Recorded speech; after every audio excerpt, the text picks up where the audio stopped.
37장의 1절은 36장의 연장선이고요. 그 37장은 좀 사실 맞지는 않습니다. 굳이 얘기를 하자면. 근데 그럼에도 불구하고 37장에 대해 여기 이렇게 써놨는데 37장 1절에 야곱의 가나안 땅 곧 그의 아버지가 거류하던 땅에 거주하였으니 이 얘기를 쓴 거는 뭔가 하면 에서와 야곱의 선택에 대해서 얘기하고 싶은 거예요. 지난주 여러분 그 에서가 형이죠. 형임에도 불구하고 그 가문을 이어가고 그 가정의 장자이고 당연히 아버지를 모시고 그 땅에 거류하는 것이 정상인데 그럼에도 불구하고 그 땅을 동생 야곱에게 내어주고 본인이 훌쩍 떠났습니다. 그 현장이죠. 떠난 이유가 뭐 있는가 하면 둘째 부인 오홀리바마라고 있어요. 오홀리바마가 호리 족속이에요. 근데 그게 이제 지난주 얘기예요. 오홀리바마라고 이 오홀리바마를 부인으로 맞이한 이 여인이 호리 족속이란 말이에요. 호리 족속. 호리 족속이었는데 아나의 딸이죠. 아나의 딸의 오홀리바마의 부인으로 맞이했는데 에서가 이 부부관계를 통해서 사위로 들어가는 거죠. 사위로 들어가서 이 호리 족속을 전체를 품어버려요. 품어서 궁극적으로 이거를 그 에돔 족속으로 만들어버렸다라는 것이 지난주 중요한 그 소위 말하면 그 족보의 내용입니다. 내용. 그 내용. 왜 가면 일이 들어가느냐. 이 당시에 이제 문헌이나 과거 역사를 보고 자료를 추적해 보니까 여기가 가나안 땅하고 비교될 수가 없는 정당히 선진 문화가 되어 있는 곳입니다. 이미 왕정 체제가 나와 있는 곳이에요. 왕정 체제면서 동시에 동네 개방적인 문화에 개방적이고 이 상당히 앞서 있는 그런 곳이에요. 근데 그거를 에서의 눈에 안 들어올 리가 없죠. 그러니까 그 땅에 호족을 만나요. 호족 세력을 만나서 에서가 그 땅의 딸을 취해서 그 사이로 들어가서 그쪽을 전부 다 에돔화 시킨 겁니다. 대단한 거죠. 예. 근데 그 근거는 뭐라고 여러분? 눈에 보이는 현실을 선택했다 그 말이에요. 그 얘기 하려고 그러는 거예요. 동시에 야곱은 가나안 땅에 정착을 하게 되는데 가나안 땅은 여러분 알다시피 지금도 그렇지만 그 가나안 땅 자체가 그렇게 좋은 땅이 아닙니다. 사람이 이렇게 거주하고 이렇게 어떤 미래를 어떤 용성하고 나라를 어떤 크게 세울 수 있는 그런 땅은 아니에요. 그 땅은 말 그대로 척박한 땅입니다. 예. 그럼에도 불구하고 하나님이 그 땅을 약속의 땅으로 그 땅을 지목을 하셨고 하나님 나라의 영광의 나라를 인간이 천박하고 별 볼 일 없이 생각하는 그 땅을 하나님은 놀라운 우주의 나라를 그 땅에 심어놓고 있다는데 우리가 눈을 뜨셔야 됩니다. 할렐루야? 예, 그 얘기를 지금 37장 1절 하는 거예요. 다시 읽어볼까요? 시작.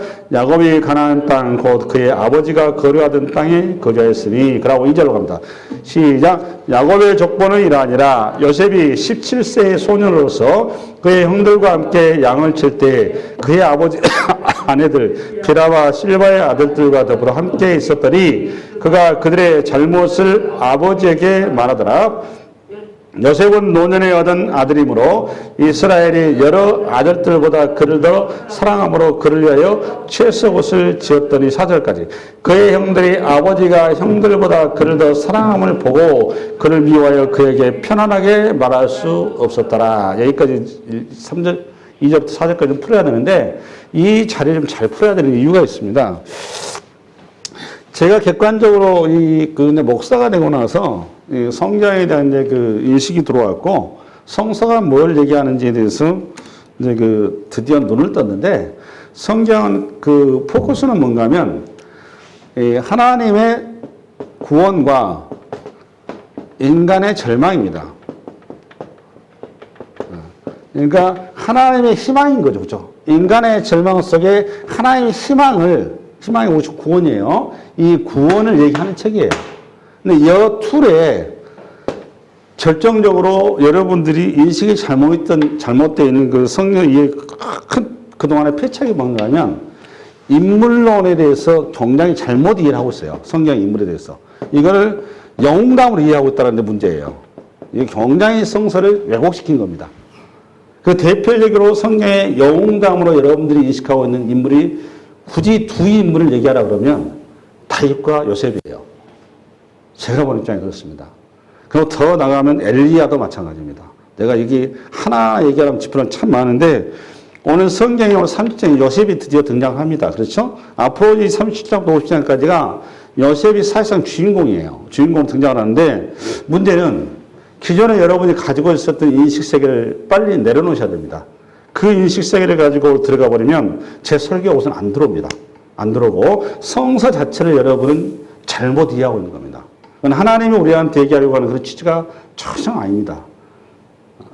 이거 분명히 하셔야 됩니다. 오늘 분명히 제가 요셉에 대해서 뭐가 문제인지 풀어드릴 거예요. 첫 출발이고 오늘 스타트를 잘 잡으셔야 됩니다. 잘 잡으셔야 앞으로 이어질 스토리가 여러분한테 말 그대로 계시 언어로 들어오는 것이지 여기를 잘못 시작해 놓으면 앞으로 계속 여러분 뒤틀립니다. 굉장히 중요한 자리예요, 이 자리가. 이해되셨습니까? 예. 우선은 그 오늘 본문에서 이제 나오다시피 요셉이 어떤 인물인지를 우선 알아야 됩니다. 근데 2절, 30절 2절. 시작. 야곱의 조건이 이러하니라. 요셉이 17세의 소년으로서 그의 형들과 함께 양을 칠 때 그의 아버지의 아내들 비라와 실바의 아들들과 더불어 함께 있었더니 그가 그들의 잘못을 아버지에게 말하더라. 이 3절까지 보면 여기 두 가지인데 3절 시작. 요셉은 노년에 얻은 아들이므로 이스라엘이 여러 아들들보다 그를 더 사랑하므로 그를 위하여 채석을 지었더니 요셉 그러면 이 두 본문에서 두 가지를 바로 들어야 됩니다. 두 가지. 첫 번째는 뭔가 하면 앞서 좀 전에 얘기했던 2절 다시. 2절. 아버지에게 말하더라. 뭐를? 형들의 잘못을 아버지에게 말하더라. 이거하고 두 번째, 채세 보십니다. 요거를 좀 잘 풀어줘야 됩니다. 이거를. 원문 그대로 잘 풀어줘야 되는데 지금 풀겠습니다. 풀기 전에 우선 여러분 보다시피 요셉은 야곱의 실질적인 장자죠. 야곱의 정신적인 장자가 요셉입니다. 야곱의 형태적이고 법적인 장자는 루벤이지만 야곱의 정신적인 장자는 요셉입니다. 그리고 이미 서두에 자기 형을 고향 땅 야복간 형을 만날 당시에 분명히 자기의 속내를 드러냈어요. 근데 그 속내를 드러낸 것은 사실은 야곱은 하란 땅에서부터 그걸 분명히 했었습니다. 왜냐하면 야곱에 있어서 첫 번째 부인은 레아가 아닙니다. 라헬이었었지. 그러니까 레아의 자식들은 자기 안중에도 없어요. 그냥 야곱은 오로지 누구한테 꽂혔다고요? 라헬에 꽂혔고 라헬로 이어지는 그 후손에 자기의 인생을 건 사람이 야곱입니다. 그런데 야곱의 이 어떤 뒤틀린 이런 야곱의 인생사, 그의 삶이 왜 그렇게 출발했을까요? 우리 일상과 더불어 잘 생각해 보야 됩니다. 이거는. 야곱이 왜 그랬을까요? 안타깝게 여러분 아브라함과 이삭과 야곱이 3대 족장이 흠이 너무 많습니다. 저는. 이런 인물들이 어떻게 하나님의 구속사에 거룩한 하나님의 일에 이들이 어떻게 선택되었는지 자체가 제 개인 입장에서 아이러니입니다. 정말 인물들이 아닙니다. 아브라함과 이삭 자체가. 이삭은 여러분 알다시피 편의 아이콘이었습니다. 큰아들 에서가 태어나고 작은아들 야곱이 쌍둥이에 태어났었을 때 자기의 약점을 대신해 줄 수 있고 현실적으로 자기의 그 소위 말하면 자기 아킬레스건을 에스라와 아들을 통해서 그대로 그냥 투영해 버렸습니다. 대리 만족을 시켜버렸어요. 이 과정을 통해서 그 가족이 큰 오점을 남기게 됐죠. 가정에 두 형제밖에 안 되는데 그 형제가 화합을 못하고 분열하고 깨지고 나눠지고 엉망이 되어버렸어요. 그게 우리 이삭과 그동안 스토리였었습니다. 여기까지 오는. 그렇죠?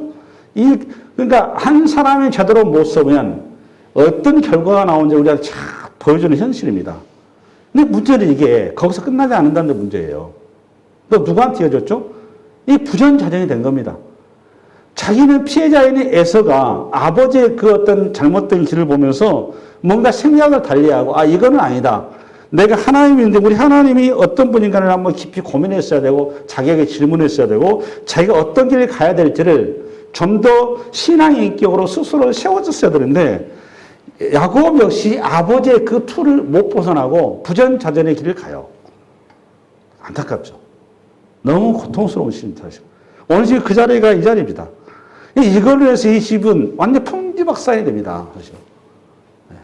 참 이상해요. 그러니까 예전에 보면은 그 술주정뱅이 아버지 밑에는 술주정뱅이 아들이 나오고 아버지의 모습을 보면 아들을 볼 수 있고 어머니의 모습을 보면 그 딸을 볼 수 있다는 얘기가 남 얘기가 아니에요, 사실. 오늘 이것도 그대로 나타나는 겁니다. 그렇죠? 맞죠? 근데 오늘 여기 이제 다시 이 장 읽어서 구체적으로 들어갑니다. 시작. 야곱의 역번의 일이 아니라 요셉의 17세의 소년으로서 그의 형들과 함께 양을 칠 때에 그의 아버지 아내들 비라와 실바의 아들들과 더불어 함께 했어요. 그러니까 요셉이 지금 12아들이죠. 야곱이. 12아들이 있는데 12아들이 지금 목축을 하는 거죠. 목축. 그렇죠? 이 목축을 하는데 현실적으로 야곱은 이 목축에서 현장 일을 할 수 있어요, 없어요? 이해를 하셔야 돼요. 지금 야곱은 지금 목축업이라는 거 우리식으로 말하면 순례길이란 말이에요. 정착이 아니고 계속 풀을 따라서 움직여야 되는데 여러분 이걸 하면 쉽게 해서 몸이 건강해야 된단 말이에요. 근데 여러분 야곱은 이거 할 수 있어요, 없어요? 못하는 거죠. 왜 못하는 거죠? 장애인이잖아요. 이미 장애인을 입었어요. 야곱은 여기 제가 지난주에 그런 얘기 하셨습니까? 에서가 출발할 때 동생을 딱 보니까 이거는 어디 가서 뭐 해먹을 수 있는 상황이 아니더라고요. 거기다가 자식들 뭐 12명이나 나가지고 뭐 가족은 엄청 많이, 우리 식구만 흥부 가족인 거, 흥부 가족. 이해됐어요? 흥부 가족. 입은 많고, 이거 대책 없는 동생이 딱 보다 보고, 아, 이거는 이 집안을 내가 이렇게 해야지 동생한테 해서 안 되겠구나. 그래서 형이 예서가 그 땅을 기꺼이 아버지 이삭한테 준 거, 아버지 이삭의 그 유산 가지고 너가 여기서 잘 먹고 잘 살아라. 너 이것밖에 어떻게 방법이 없겠구나. 굉장히 그 에서가 우리 세상적으로 봤을 때는 아주 대단한 사람인 겁니다. 사실. 호탕하고 남자스럽고 굉장히 젠틀한 거예요. 이해됐습니까? 네. 그러고 에서는 기꺼이 더 현실적이고 번성하고 이 가정을 일으킬 수 있는 대로 나간 겁니다. 그러니까 우리가 실제적으로 봤을 때는 굉장히 현실적인 걸 선택한 거예요, 에서가. 근데 그 인간의 어떤 선택과 이해 속에 하나님의 약속이 기가 막히게 성취된다는데 우리가 놀라는 거예요. 그러니까 이거는 저와 여러분 이성의 방식으로 하나님의 세계를 보면은 백전백패인 거예요. 왜 그렇죠? 우리는 죄악의 기본 출발이기 때문에, 기초이기 때문에 절대로 선한 길을 가지 않습니다. 딱 이런 데서 나오는 거예요. 그렇죠? 근데 오늘 야곱이 자기는 쉽게 해서 자식들을 거느리고 목축을 할 수 없단 말이에요. 그러면 자기를 대신할 수 있는 누군가 있어야 되는 거잖아요. 그렇죠? 그 일을 정상적인 아빠 같으면 이걸 누구를 자기를 대신해 세워야 되겠어요? 장자 루벤이죠. 이해됐어요? 근데 그 일을 지금 누가 하고 있다는 거예요? 지금 딱 본문에. 요셉이 하고 있다 그 말이에요. 이게 얼마나 뒤틀려 있냐고. 요셉이 지금 막내입니다, 막내. 이미 그 베냐민을 알다시피 중간에 오다가 그 베들레헴 땅에서 이 난상 끝에 출생한 거니까 이제 이제 애기 걸음만 해도 모르겠어요. 뭐 그런 상태고 요셉은 실질적으로 이 가정이 뭐고 어떤 사회 모든 스토리를 너무너무 잘한단 말이에요. 근데 요셉은 하란 땅에서부터 특별하게 아버지의 사랑과 일방적인 몰빵을 받아왔단 말이에요. 그러니까 요셉은 자기는 운명적으로 나는 그런 특별한 존재라는 인식이 이미 어려서부터 DNA상 쌓여있는 존재예요. 그러니까 이런 사람들은 상대방의 어떤 약점과 그러니까 쉽게 해서 부잣집 자식이 아프리카에 그 가난한 사람 심정 알 수 있을까요, 없을까요? 하늘이 두 쪽 나도 모릅니다, 그는. 그러니까 잘 사는 사람들은 못 사는 사람들 심정 알아요, 몰라요? 절대 헤아리지 못합니다. 내가 경험하지 않고서는 그 자리에 가보지 않고서는 그 헤아릴 길이 없는 겁니다. 근데 요셉이 지금 17세의 나이에 우리 지금 하면 장자로 서 있는 거예요. 감독관으로. 지금 그 얘기한 거잖아요. 근데 이 자리에 세워놨는데 문제는 사실상 야곱에게 있어서 그 12아들 중에서 레아의 자손들은 성인이란 말이에요. 성인인데다가 그동안 또 편애 때문에 얼마나 힘들었어요. 하란 땅에서부터 태어나자마자 본능적으로 아버지를 자기들 무시하고 엄마도 무시당하고 도매급으로 이 집은 완전히 지금 삽으로 오게 돼 있는 거잖아요. 오로지 그 눈은 아버지 눈은 요셉밖에. 이게 밥상을 딱 앉혀놓으면 고기 나오면 요셉 상이 이렇게 있다. 요런 거. 그거 아시지 않습니까? 나머지 11명의 아들들은 착해지는 거예요. 그러면은 장자의 그 손의 입장에서는 이 요셉이 눈에 들어오겠습니까? 미운 오리 새끼지. 문제는 뭐가 문제냐? 그 형들은 피해자란 말이에요. 아버지의 사랑을 도둑질 당하고 착취당한 거잖아요. 누구에 의해서? 요셉에 의해서. 그러면 그 형제들이 간에 얼마나 심하겠어요. 이 상황을 요셉이 이해를 하고 형들의 심정과 아픔을 공감을 하고 형들 나 때문에 얼마나 마음이 아파. 이렇게 나왔었더라면 이 집이 이렇게 갔겠냐고요. 근데 요셉이 어떻다고 여러분? 자기가 받는 사랑과 그 일방적인 혜택을 자기 것으로 기꺼이 그거를 품었다 그 말이에요. 굉장히 중요한 얘기입니다, 이게. 여러분, 요셉을 그동안 굉장히 수준 있고 젠틀하고 뭔가 이렇게 믿음 좋고 하나님한테 순종해서 절대 불평도 안 하고 이런 훌륭한 사람이었다. 이를 이상하게 만들어놨어요, 요셉을. 그 대목 가서 제가 또 그것도 풀어드릴 거예요. 그런 거 없어요. 요셉이야말로 최종적인 이기주의자고 자기밖에 모르는 어려서부터 왕자로 세워놨었습니다.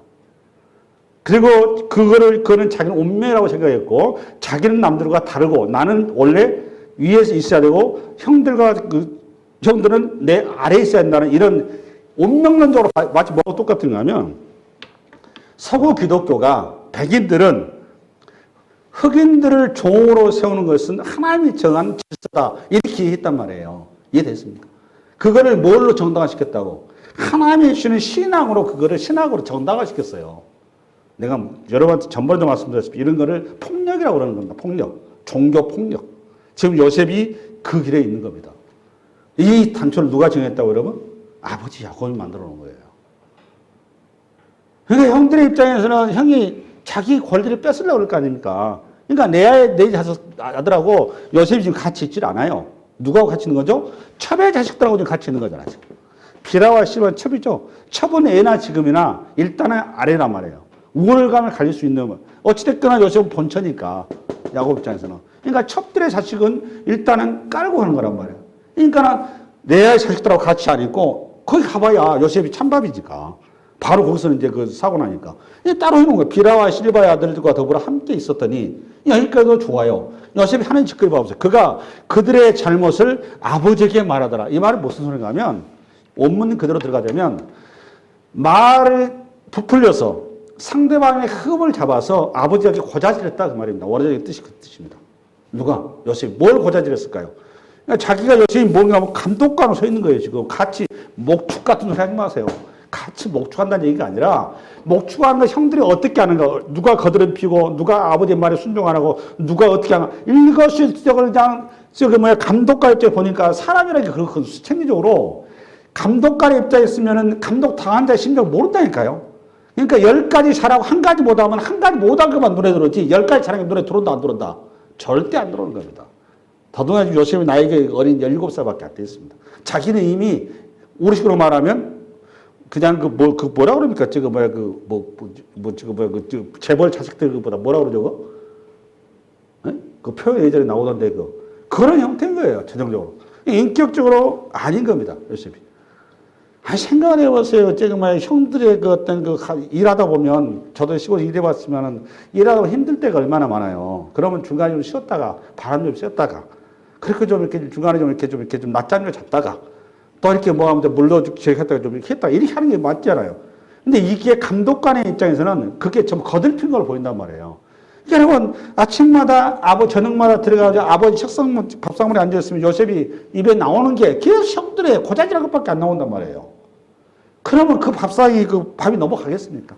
그것 하루 이틀이지. 그 세월을 보냈다, 그 말이에요, 지금. 그러니까 요셉은 지금 형들의 입장에서는 뭐에 보니까 미운 오리 새끼예요. 저것만 없으면. 이렇게 된 거란 말이에요. 그러니까 그 원인을 누가 제공했다고? 야곱이. 문제는 야곱도 그렇고 요셉도 그렇고 그 상황을, 우월적인 요셉의 지혜를, 이거를 문제가 된다고 저는 생각했다 안 했다? 안 했다는 데 문제인 거예요. 이건 당연히 요셉은 우월적인 지혜에 있어야 한다고 생각했단 말이에요. 그걸 또 즐겼단 말이에요.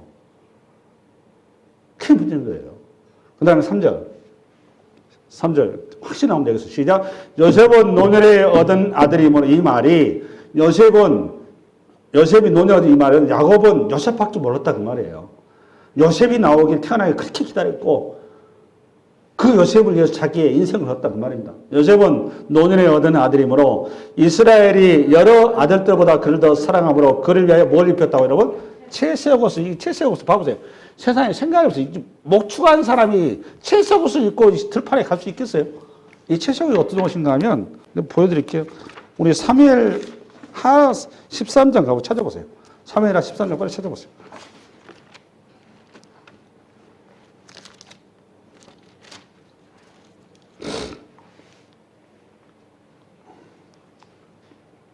(13장) 18절에 나오는데 그 18절의 배경이 뭔가 하면 그걸 암논과 다말이라고 해서 그 다윗 왕이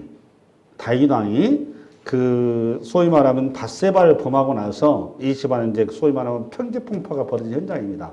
그래서 이복 남매 간에 불륜이 저질러지고 그때 그 소위 말하면 우리식으로 말하면 이제 내팽개진 현장인데 그때 내용이에요. 그러니까 암논과 다말은 암논은 저기 뭐야 다윗의 아들이고 다말은 베달은 다윗의 딸입니다. 그 두 사람의 이제 사랑 관계 사고인데 우리 15절부터 15절 13장 15절 시작. 그리하고 암논이 그를 심히 미워하니 이제 미워하는 미움이 전에 사랑하던 사랑보다 더한지라. 암논이 그에게 이르되 일어나 가라 하니 다말이 그에게 이르되 옳지 아니하다. 나를 쫓아보내는 이 큰 악은 아까 내게 행한 그 악보다 더하다 하되 암논이 그를 듣지 아니하고 그가 부리는 조문을 불러 이르되 이 계집을 내게서 이제 내보내고 곧 문빗장을 지르라 하고. 그러니까 지금 암논과 다말 사이에 암논이 다말을 겁탈을 한 거예요. 그러니까 이복 남매간에. 그러고 나서 겁탈하고 나서 내팽개 쳐버리는데 그때 그 입던 옷이 나옵니다. 18절 시작. 암논의 하인이 그를 끌어내고 곧 문빗장을 지르니라. 다말이 채색 옷을 입었으니 출가하지 아니한 공주는 이런 옷으로 단장하는 법이라. 여기 보니까 다말이 무슨 옷을 입었어요? 채색 옷. 이게 똑같은 단어가 오늘 창세기 30장 3절에 여기 채색 옷이에요. 똑같은 단어. 이게 그 밑에 풋노트에 뭐라고 되어 있어요? 풋노트, 채색 옷, 밑에 풋노트. 긴 옷 이렇게 되어 있죠? 긴 옷. 그렇죠? 그러니까 이 긴 옷, 채색 옷은 그러니까 누가 입는 옷이라는 얘기예요. 이 다말의 신분이 뭐예요? 지금 겁탈당한 다말이. 공주잖아요, 공주. 그렇죠? 그러니까 귀족이 입는 옷이에요. 채색 옷이라는 게. 정리되었어요? 그 얘기 하려고 그러는데. 그러면 요거 이 얘기하려고 그러는데 저를 봐버려요. 저 설명에 들어가자면 이 채색 옷은 구약으로 말하면 제사장 옷입니다. 좀 앞에 27장 가면 에서의 좋은 옷, 그 에서가 야곱이 그 분장할 때, 에서로 분장할 때 에서의 옷을 입죠. 그 옷이에요. 똑같은 말이에요. 근데 이 옷은 애굽의 세마포로 만드는 최고급 옷이에요. 그러니까 왕궁에 있는 사람들이 입는 옷이란 말이에요. 그러다 보니까 긴 소매에다가 긴 발이란 말이에요. 작업하러 가는 사람이 지금 긴 소매에다가 긴 발에 놓고 이거 여러분 귀족 옷을 입고 지금 가축 칠 수 있겠습니까? 말도 안 되는 겁니다. 그러니까 채색 옷을 입었다 그 말은 두 가지인데 첫 번째 요셉이 감독관은 있다 그 말이에요. 감독관은 있는데 요셉이 형들하고 좀 분란이 되다 보니까 요셉 입장에서는 그것조차도 싫어서 핑계 대고 아예 그냥 집에 아버지 앞에 같이 가 있다 그 말이 첫 번째고 두 번째는 뭐냐 채소가 좀 긍정적인 게 뭔가 하면 아버지와 함께 함으로써 아버지가 가지고 있는 신앙을 그대로 전수받는다 그 말이에요. 이 두 가지를 함께 갖는 겁니다. 이중적인 의미를 가진 거예요. 그러니까 첫 번째는 그 감독관으로서 그 현장에서 배치되어 있다가 형들과 갈등 관계 속에서 핑계대고 아예 그냥 들판도 가지도 않고 아버지 그냥 품 안에 있다 이 말이고 두 번째는 뭐라고 여러분? 아버지의 그 신앙이 그대로 전수받는다 그 말이니까 예전에 그 서당이라고 이제 우리 아버님 세대죠, 그죠? 예전에 서당이라고 있었는데 그때는 이제 한 파트를 지나고 나면 옷을 해준다거나 떡을 이렇게 탁 해가지고 이렇게 갔단 말이에요. 그거 그렇게 이해하시면 됩니다. 그 상급으로 나오는 겁니다, 시중에서. 그런 그 이해로 채색하고. 근데 여기서 두 가지 다 이해하고 계셔야 됩니다. 첫 번째는 감독관으로서 그 요셉이 이 소위 말하면 그 거들먹거리는 옷. 두 번째는 이 옷이 가는 의미는 아버지 야곱의 무릎 하에서 아버지의 신앙을 전수받은 자 이 말이에요.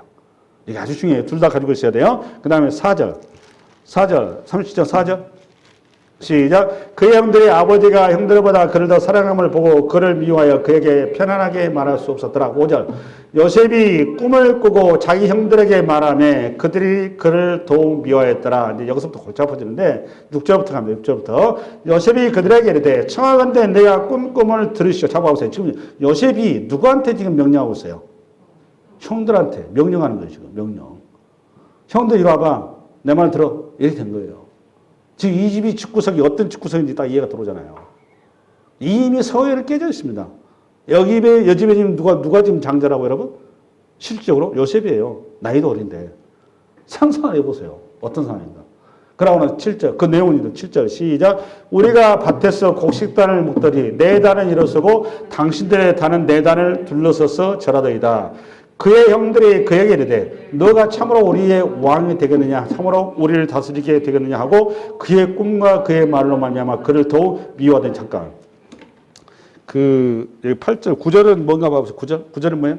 9절 요셉이 다시 꿈이죠. 9절은 이렇게 놔두고 8절까지 6절부터 8절 해석을 잘해야 되고 그 다음 잘해야 되는데 지금부터 신학적으로 가야 됩니다. 기본적으로 가야 되고 우선은 그 정서적으로 봤을 때는 오늘 보니까 요셉이 꿈을 꿨는데 이 꿈의 내용은 농경이죠. 농경사의 꿈이에요. 근데 여러분 요셉은 농경사의 경험 안 한 자죠. 이거 중요해요. 요셉은 농경사에 있지 않고 무슨 사회죠? 목축사회죠. 그렇죠? 목축사회인데 농경사회 이해할 수가 없는 거죠. 그럼에도 불구하고 그러니까 하나님께서 목축을 통해서 계시하지 않고 농경사의 풍경으로 계시를 하셨죠. 이거 아주 중요합니다. 이거 풀 때. 왜 농경사회 하나님께 계시하셨을까? 이게 아주 중요합니다. 목축이 갖는 의미는 요거는 떠나는 겁니다. 떠남을 얘기하는 거예요.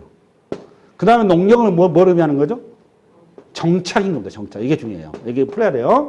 이 꿈을 해석하면 굉장히 중요합니다. 그러니까 지금 요셉한테 하나님께서 계시를 하신 거죠. 그렇죠? 계시하신 거 맞죠? 그렇게 엉망인 그 요셉에게, 인격이 개판인 그 요셉에게 하나님께서 계시하신 거예요. 꿈을. 원래 꿈이라고 하는 것은 고대사에서 미래에 대한 전망을 드러내는 거죠. 꿈은 그냥 있는 게 아니죠. 이 꿈은 내가 꾸고 싶다고 꾸는 게 아니죠. 외부에서 들어오는 것이 내부에서 자생력 발생되는 게 아니죠. 이게 중요해요. 그렇다면 이거는 내 것이 아닌 거죠. 요셉의 꿈이 아니라 누구의 꿈인 거죠?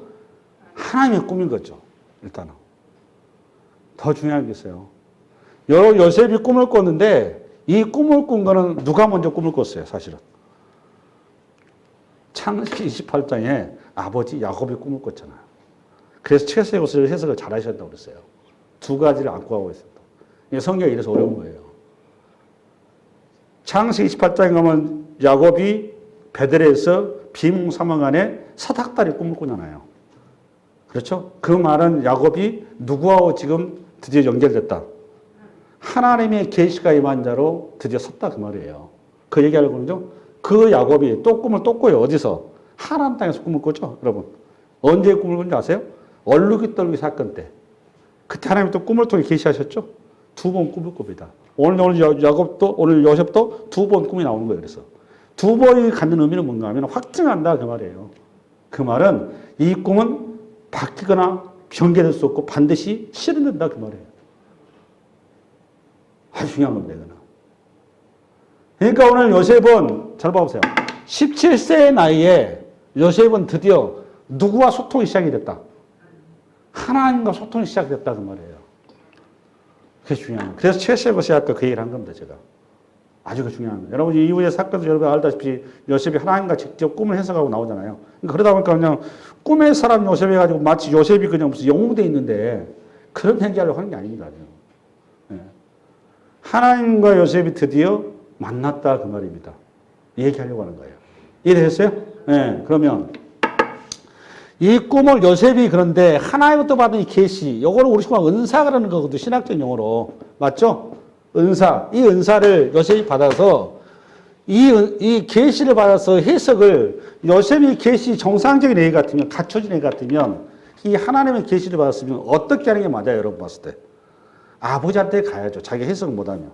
그렇죠? 맞아요, 틀려요. 여러분 그 사무엘서 보면은 사무엘이 엘리 제사장에서 교육을 받죠. 일찍이. 그때 엘리 제사장 밑에서 사무엘이 교육을 받다가 느닷없이 사무엘아 사무엘아 하나님 부르시죠. 그때 사무엘이 그 부름을 이해를 못했어서 누굴 찾아갔어요? 제사장 찾아가죠.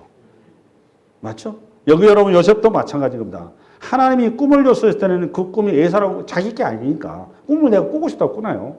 그 꿈을 받았으면 누굴 찾아가야 맞아요? 아버지를 찾아가야 맞는 거죠.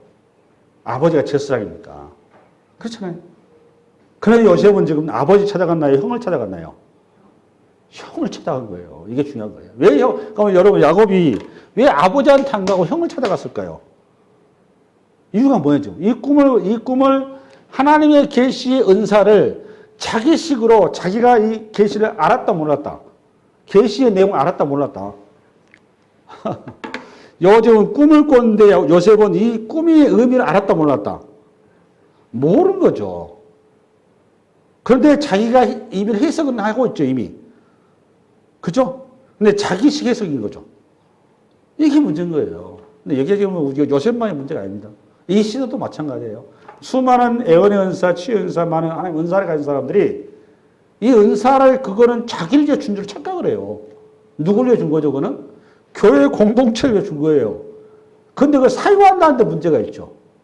오늘 그 얘기하는 겁니다. 요셉이 지금 하나님의 주신 이 계시에 거룩한 하나님의 은혜를 자기의 목적을 위해서 사용했다는 게 문제가 되는 거예요. 지금 그 얘기하는 거예요. 어떻게 지금 정당화시켰죠? 이걸 어떻게 이용을 했죠, 요셉이? 자기는 우월적 존재라고 하는, 누구보다, 형들보다 우월적 존재라고 하는 이 기가 막힌 현실에 기가 막히게 이걸 적용을 해서 형들 나 까불지 마, 이렇게 나온 거예요. 그렇죠? 형들 까불지 마, 나 이런 사람, 이렇게 나온 거죠. 이걸 소위 말하면 종교를 수단화시켰다 그러는 겁니다. 요것 때문에 여러분 무너진 데가 대표적으로 이 신약교회 보면 고린도 교회입니다. 고린도 교회가 여러분 은사가 많은 교회였죠. 이게 하나님께서 원래 이 은사라고 하는 거는 우리 초월적인 이런 것들은 자꾸 이거 신앙이 좋은 걸 여러분 이해를 하시는데 그게 아니고 이런 초월적인 현상은 초기 신앙의 단계에서 하나님께서 아직 신앙의 걸음마당에 있는 사람들을 하나님이 누구신가를 이해시키고 당시를 드러내는 방식으로 아직 말씀이 뭔지를 모르는 사람들한테 드러나 초보적인 신앙인 겁니다. 그는. 근데 우리는 여러분 어떻게 이해하고 있냐? 이 초월적인 신앙이 이걸 어떤 그 고차원적인 신앙으로 이해하고 있단 말이에요. 이게 참 한심스러운 거죠. 그런 식으로 또 여러분들이 들어왔고 그렇지 않습니다. 이 초월적인 거는 하나님께서 당신의 모를 때 말씀이 뭔지를 이해가 안 됐었을 때 당신을 드리는 아주 이 초보적인 단계의 방식입니다. 가끔 이제 우리 권사님들 누가 얘기를 보면 예전에는 기적도 많이 일어나고 뭐 여러 가지 어떤 뭐 이렇게 많이 병자를 치료했는데 요즘엔 그런 일 안 벌어지냐 이런 얘기 하신단 말이에요. 안 벌어집니다. 그런 일. 앞으로도 안 일어나요. 그런 일. 왜 그럴까요? 제가 얘기했죠. 기적이라고 하는 건 표적인 것이지 그 일상이 아닙니다. 그때 당시 우리에게 보여준 하나님의 당신의 계시 방식. 이제는 기적을 대신해서 하나님의 실체에 뭐가 우리한테 와 있는 거죠? 네? 말씀이 와 있는 겁니다. 말씀. 성령이 지금 내주고 계시잖아요. 이해되셨습니까? 아멘. 그러니까 지금도 계속 기적을 보여주고 이렇게 하면은 그 유대인들하고 똑같은 거예요. 여러분들이. 근데 오늘의 핵심적인 건 뭔가 하면 이런 얘기예요. 지금 요셉이 하나님의 주신 은혜를 자기의 어떤 목적을 위해서 사용했다는 겁니다. 뭐가 합쳐서 요셉 속에 있는 죄성과 합쳐져가지고 이 하나님의 은혜가 개인의 사유화되어 있다 그 말이에요. 마치 뭐가 똑같으냐. 예전에 현신의 권사님 같은 경우에 치유은사 가지고 돈벌이 한 거고 똑같은 거예요. 똑같은 겁니다. 그러니까 종교를 이용해서 장사를 한 겁니다. 우리식으로 말하면. 이 똑같은 행동을 한 겁니다. 누가? 요셉이. 이 꿈은 내용은 너무 뻔한 건데 이걸 가지고 성들한테 형 꿈 요거 해석해봐. 지도 뻔히 알면서. 그럼 너무너무 뻔한 걸 가지고 형들이 이걸 듣는 순간 어떤 느낌 들어요? 요셉은 자부심과 금지로 아주 그냥 사기가 충천했을 거고 그걸 듣고 있는 형들은 얼마나 수치스럽고 굴욕적이었겠냐고요. 그러니까 하나님의 은사가 모든 사람들 하나 얘기하고 사랑을 하는 얘기하고 뭔가 하나님의 소망 가운데 붙들어주게 해야 되는데 어떻게 됐다고 여러분? 한 인간의 탐욕 때문에 이 사고는 오히려 돼버렸다니까요.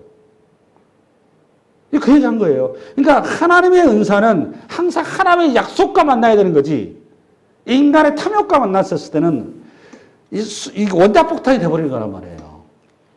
그 얘기하려고 그러는 겁니다. 항상 우리가 하나님 앞에 하나님의 말씀과 하나님의 계시에서 경건하고 정말 조심해야 됩니다. 여기 봐보세요. 생각해 보세요. 하나님의 은사를 정상적으로 받은 사람이었다면 어떤 반응이 나오느냐? 다윗과 같은 현상이 벌어집니다. 다윗이 어떻게 했는가 하면 사무엘 7장에 가보면 다윗이 하나님 앞에 성전을 지어준다 그러죠. 성전을 지어드리고 나오니까 나단 선지자가 와가지고 그 다윗한테 너 참 마음 기특한데 나는 성전에 갇혀있는 그런 신이 아니란다. 그렇지만 내가 너의 그 마음을 받아서 내가 너의 왕위를 영원토록 세우리라. 나오죠? 그러고 나서 그 말 끝에 다윗이 하나님 앞에 무릎을 칵 꿇죠. 하나님, 나 같은 그 버러지 같은 존재가 무엇이간데 나에게 이런 너무너무 큰 이 은혜를 약속하십니까? 이게 정상적인 겁니다. 신약으로 넘어간 사도바울도 마찬가지예요. 하나님을 만나는 순간, 하나님과 자기가 접속되는 순간, 그동안 자기가 가지고 있는 모든 스펙들이, 모든 자기가 가지고 있는 학벌이며 재산이며 자기 지위가 뭘로 보였습니까? 배설물로밖에 안 보였습니다. 배설물. 오늘 요셉이 자기가 가지고 있는 모든 이 기득권들, 이 편에 몰빵되는 아버지의 사랑, 그리고 자기를 위해서 소외되어 있는 형들의 심정으로 눈이 열렸어야 되는 거예요. 동시에 이 가정을 향한 하나님의 놀라운 구원 계획 앞에 눈이 떼있어야 되는 겁니다. 사실 우리 꿈은 하나님의 놀라운 구원의 우주의 계획을 요셉이를 통해서 하나님 계시하신 거거든요. 근데 이걸 요셉이 자기 개인의 자기를 치장하고 자기 우월감 드리는데 사유화시켰다는데 결정적인 표차인 겁니다. 이게 지금. 이해되셨습니까? 그 다음에 9절부터 나옵니다. 9절. 시작. 요셉이 다시 꿈을 꾸고, 이게 중요합니다. 다시 꿈을 꿨다고 말은 하나님께서 이 꿈은 하나님이 주신 것이고 반드시 그는 성취된다 그 말이에요. 둘이 갖는다는 확증이다 그 말이에요. 두 번 나오는 거죠. 시작. 그의 형들에게 말하여 이르되 내가 또 꿈을 꾼 주 해와 달과 열한별이 내게 절하되이다 아니라. 그러니까 여기도 9절로 봐보세요. 다시 9절. 다시 꿈을 꾸며 그의 형들에게 말하잖아요. 또. 그죠? 아버지한테 얘기한 게 아니에요. 형들한테 말하잖아요. 그러고 나서 10절. 시작. 그가 그의 꿈을 아버지와 형들에게 말하며, 그러고 나서 이제 아버지가 들어오죠. 예, 형들에게 말하며 아버지가 그를 꾸짖고 그에게 이르되 너가 꾼 꿈이 무엇이냐? 나와 내 아버지와 내 형들이 참으로 가서 땅에 엎드려 내게 절하겠느냐? 그러면 11절 시작. 그의 형들은 시기하되 그의 아버지는 그의 말을 간직해 두었더니 11절을 잘 풀어줘야 되는데, 이제 앞부분은 이미 여러분 설교를 했기 때문에 이해되죠? 그러니까 이거는 아버지가 들어온 거죠. 아버지가 지금 보니까 험악해가지고 잘못하면 동생 죽게 생겼어요. 돌 맞아서. 그렇잖아요. 완전히 이거 한 번 나면 두 번째 또 얘기하고, 이건 처음에는 수류탄 던져놨는데 그 다음에는 이 미사일을 쏘아놓은 거예요. 지금 요셉이. 이게 완전히 가정한테 개판되게 만들어놨단 말이죠. 아버지가 보니까 이 상황이 아니니까 앉아 싶어가지고 끼어든 거죠. 내 있는 자식 그렇게 얘기하면 되냐? 이렇게 나온 거란 말이에요. 그렇죠? 그런데 중요한 건 반응이에요. 11절 다시 시작. 그의 형들은 시기하되 그의 아버지는 그 말을 간직해 두었더라. 그러면 야곱이 이 꿈의 내용을 알았을까요? 몰랐을까요? 이게 중요한 거예요. 야곱이 이 꿈에 하나님의 계시의 말씀을 알았을까요? 몰랐을까요? 이 본문을 딱 봤었을 때 알았을까요? 몰랐을까요? 네? 여러분 알았을 거라고 이해할 줄도 알았습니다. 여기 표현은 무슨 소리냐면, 내가 기대하고 내가 그렇게 꿈꿨고 내가 정말 장자로서 다음에 진짜 쓸만한 놈으로, 그리고 내가 정말 믿는 우리 요셉이 드디어 성공하는 놈으로 하나님께 준비해놨구나 이렇게 얘기했다 그 말이에요. 뿌듯하게 생각했다 그 말이에요. 근데 하나님은 그 뜻이 아니라고요. 하나님이 요셉을 통해 주신 꿈은 요셉을 향하여서 얘기한 게 아니라 하나님의 백성을 향하여서 하나님의 구원의 큰 그림을 보여준 거라고요. 이게 무슨 소리냐면, 아까 제가 이런 겁니다. 지금 정리 나가는데 잘 정해 놓으셔야 돼요. 이게 교회론을 아주 잘 설명하는 본문이에요. 이게 교회가 무슨가를. 그리고 여러분들 평소 신앙의 태도, 하나님 받은 은사를 우리가 어떻게 이해하고 풀어가야 되고 우리의 신앙을 어떻게 관리해야 되는가 잘 설명하는 부분입니다. 야곱은 요셉을 장자로 분명히 자기는 마음속에 이미 굳혔어요. 근데 오늘 꿈을 딱 꿨는데 보니까 진짜 이놈이 장자더라고요. 너무 마음 흡족했다 그 말이에요. 아, 하나님께서 내 마음을 알으셨구나 이렇게 얘기했다 그 말이에요. 근데 이 꿈은 그런 꿈이 아니라고요. 요셉이 성공하는 꿈, 애굽의 총리 되게 만들겠다는 꿈이 아니라고요. 근데 여러분 자꾸 어떻게 하고 있냐? 아, 이거는 하나님께서 이미 작정해서 요셉을 애굽의 총리 되게 만들기 위해서 미리서 꾸민 것이, 이렇게 하나님께서 예비한 것이다. 이렇게 얘기하고 있단 말이에요, 여러분들 이거를. 그래서 자꾸 자식 이름을 요셉도 이름 되게 많아요, 자식 이름이. 그런 내용이 아니에요. 하나님이 여러분 저 무슨 애국까지 무슨 총리 세워줄 필요가 뭐가 있습니까? 그걸. 그 애국 총리 되겠어요. 이거는 고난 받아야 되니까 저거 요셉은 당연히 저거 종살해야 되고 이렇게 이런 식으로 이상스럽게 이거 풀어놨단 말이에요. 그걸 이해를 하고 있어요. 그런 내용이 아니에요. 이 내용은 이런 내용입니다. 아까 야곱은 요셉도 그렇고 야곱도 그렇고 그러니까 이 꿈에 대해 해석을 전혀 모르는 겁니다. 하나님의 이해를 못하고 있는 거예요. 자기식으로 우리 지금 하면 하나님의 은혜를 사유화시켰다 그 말이에요. 둘 다. 아버지도 그렇고 자식도 그렇고. 예. 그러면 거기에 따른 그 형들은 분노가 넘치죠. 사실은. 예. 사실 이것이 정상적으로 하나님의 은혜와 만났더라면 뭐하고 만났더라면 하나님의 은혜와 만났더라면 형들이 이런 반응 보였겠습니까? 생각을 해보세요. 형들 입장에서 나 같아서 그랬을 거예요. 우리 요셉부터 해서 이 집안에 왕이 나오나 보구나. 하나님께서 우리 집안을 살렸구나. 그 큰 집에 에서 집안을 봐보니까 큰 어머니들 3명 다 그냥 빠릿빠릿하고 자식도 5명인데 똘똘하단 말이에요. 큰아빠도 아주 장군감이에요. 왕감. 그냥 보다시피 여러분 세일따에 아주 이렇게 하는 일마다 잘 되고 빵빵 잘 가는데 이 집 구석은 흥부집안. 에서 집은, 야곱 집은 입만 많고 아버지는 뭐 어떻게 몸도 못 쓰고 우리 집은 말하면 형편없는 집구석이란 말이에요. 비교를 하자면. 그런 집구석에 하나님께서 그래도 우리 집을 약속의 집이라고 역시 미래는 희망이 있구나. 야, 너가 왕이 된단다. 너를 위해서 우리 집안에 크게 일을 세우겠구나. 여러분 형들의 그런 너그러움과 형들의 그 큰 어떤 그 아량과 이런 것이 있어야 맞는 거 아니에요. 뭐하고 합쳐졌더라면 하나님의 은혜를 만났더라면 그거 하잖아요. 근데 이게 뭐하고 만나니까 인간의 죄성과 만나니까 탐욕과 만나니까 사분오해 돼버리고 하나님의 이 복이 흩어져 버린 거란 말이에요. 이게 흩어진 내용이 나오는 거예요. 흩어져 버린 복을 하나님께서 어떻게 그거를 추스려서 선하게 이끌어 가시는가라는 걸 설명하는 게 앞으로 얘기다 그 말이에요. 이해됐습니까? 네.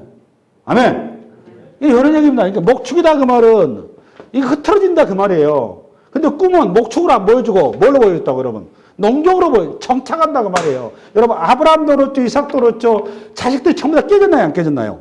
깨졌어요. 아브라함도 이스마엘 깨졌죠. 그들아 그 첩들 다 나가버렸죠. 누구 하나 남았어요? 이삭 하나. 그 다음에 이삭은 형제인데 에서 야곱 둘밖에 없는데 그 형제조차도 못 품었단 말이에요.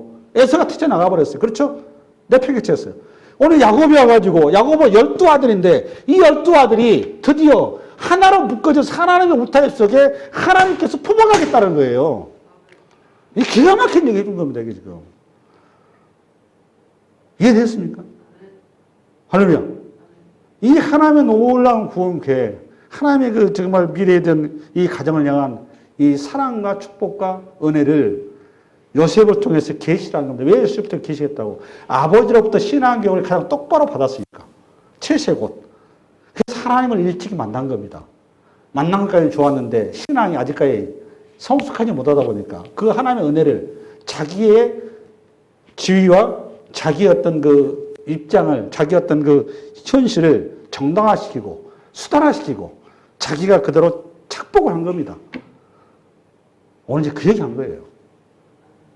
오늘 이 사건 때문에 하나님의 이 약속이, 무엇이 약속이? 하나님의 이 정말 은혜가, 은사가 하나님의 약속과 만나지 못하고 인간의 탐욕과 만나서 앞으로 벌어질 이 집안의 이 뼈아픈 아픈 스토리가 그 스토리를 가는데 그럼에도 불구하고 참된 선한 요셉, 참된 선한 그 형들이 우리를 소망하게 만드는 겁니다. 우리가. 그렇죠?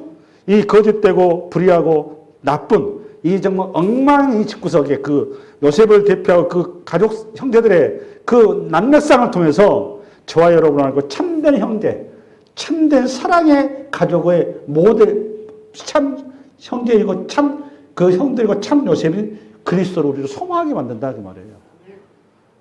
할렐루야. 그 주님이 인간의 오열과 인간의 수치와 인간의 난맥상을 뚫고 하나님께서는 우리의 약함과 우리 부도덕함과 우리의 이 못남을 뚫고 하나님은 가장 선한 방식으로 하나님의 나라의 영광의 자리로 우리를 세워간다는데 우리가 은혜가 있는 거예요. 그 얘기를 시작하는 겁니다. 할렐루야. 여러분 이 한 주간도 여러분의 못남과 여러분의 현실이 어떨지 모르지만 하나님께서 여러분의 그 못남을 뛰어넘어 하나님의 선함과 아름다움과 하나님의 영광이 여러분의 인생사를 꿰뚫고 있다는 사실을 눈을 뜨시고 매일매일 그분 앞에 시선을 집중하는 은혜 주시기 바랍니다. 수고하셨습니다.